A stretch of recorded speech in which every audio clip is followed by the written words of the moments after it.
Вашка ладырёсы, улылям, удмурт вёс. Давным-давно небеса были так низко над землей, что когда удмурты молились, то, распрямляясь головами, облака задевали.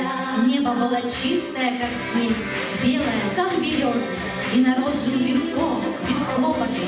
Небожители по земле ходили, людей уму-разуму учили.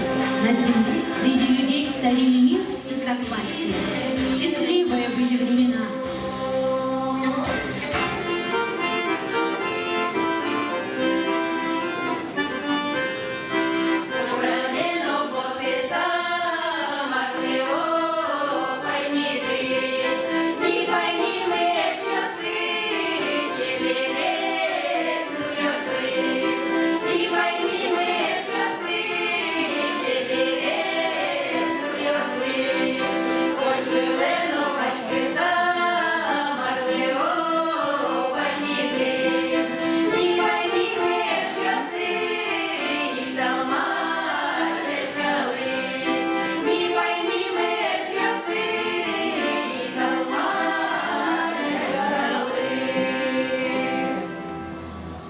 Но со временем все перевернулось.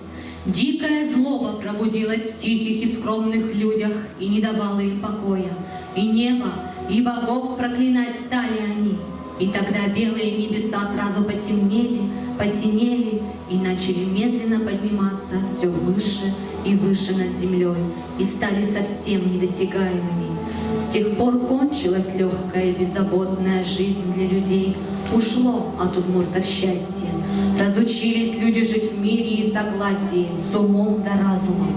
Из-за злобы, поселившейся в людях, перестали в роду рождаться дети.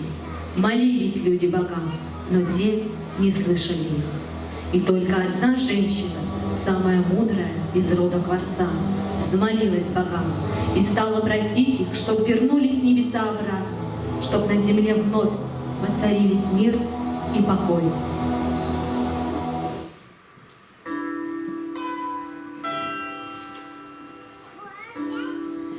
Баджимин море, тоне куришкомо печи адямин, к тебе обращаюсь я. Милемыз паланетиме дорчос, шулен шук улон, сильтон, дейкыл, кутон мыжгон, чер, тылпуно вещон. Сделай так, чтобы жизнь нашу обходили стороной голод и холод, пожары и моры.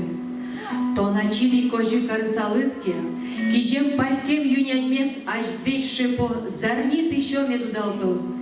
Пусть наши поля будут бескрайними, пусть наш хлеб уродится, а каждый голос нальется золотым зерном. Берекето делето, Шилса юса ишкавнен балякен, борскелен тупаса шудыса, дечнылын пьен, шудо буро улыны вылыны, мед богатом. Пусть в жизни будет больше радости, и пусть все люди живут в мире и согласии. О, великий Инмар, если бы ты все так сделал, нам нечего было бы более желать.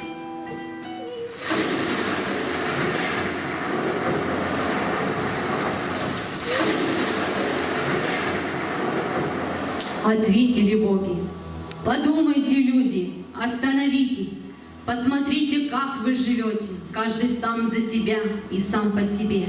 Только тогда небо вновь приблизится к земле, когда вы станете разумнее, будете жить одной дружной семьей, соблюдать устои своего рода, и тогда вы будете счастливее.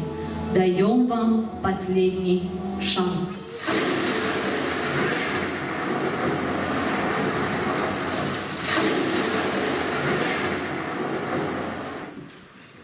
Охранительницу рода наделили знанием особым, как привлечь в жизнь потоки сил. В ее руки дали право принимать в род и отлучать из рода. А потому за спиной этой женщины стоит вся мощь и богатство рода. В ее руках находятся все нити. И пока жива хоть одна представительница, несущая в себе хоть каплю силы, род возродится. И обратился народ к хранительнице рода богами.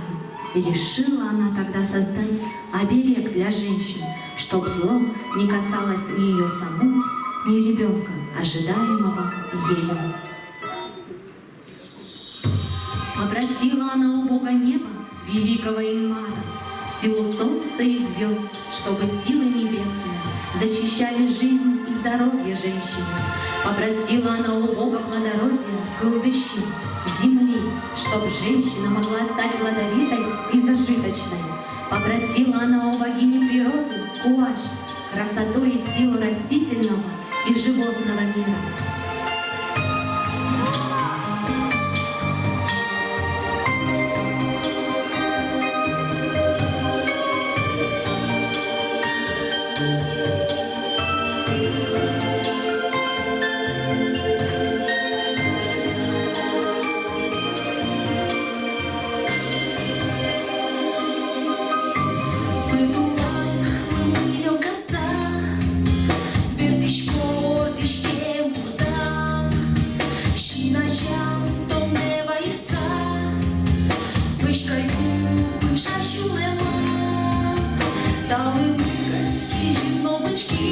Взяла она кусок материи и разместила на нем изображение, данное богами, и закрыла ее живот и грудь женщины. Там появился первый фартук оберег и вещь Айши. И стал этот фартук защитой для женщины и символом принадлежности к роду Кварса. И каждая молодая девушка из другого рода, входящая в семью, проходила обряд посвящения, связанный с фартуком.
Сегодня мы тебя принимаем в древний удмуртский род Кварса. И по нашим старинным обычаям ты должна перешагнуть